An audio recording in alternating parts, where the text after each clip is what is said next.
Velik del sveta moleduje za odprtje ene ključnih pomorskih poti, a je ta zdaj podvržena dvojni blokadi. Ameriške sile so, kot zatrjujejo, včeraj ob 16. po našem času začele z blokado iranskih pristanišč. Right now we have a blockade. They're doing no business. Iran is doing absolutely no business, and we're going to keep it that way very easily.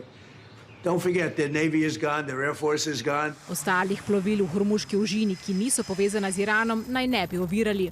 To je drugače, kot je še v nedeljo napovedoval ameriški predsednik, ko je grozil z zaprtjem celotne ožine. Hkrati še vedno velja iranska blokada Hormuške ožine za vsa plovila, razen tista redka, ki jih Islamska republika šteje za prijateljska. Teheran je potezo Washingtona kritiziral kot hudo kršitev suverenosti in grožnjo miru v regiji. Zakaj takšen ukrep sredi že tako krhke dvotedenske prekinitve ognja, se sprašujejo mnogi.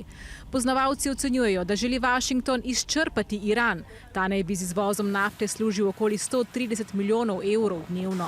In pritisniti na Kitajsko, ki odkupi do 90% vse iranske nafte, naj Teheran prisili k odprtju Hormuške ožine.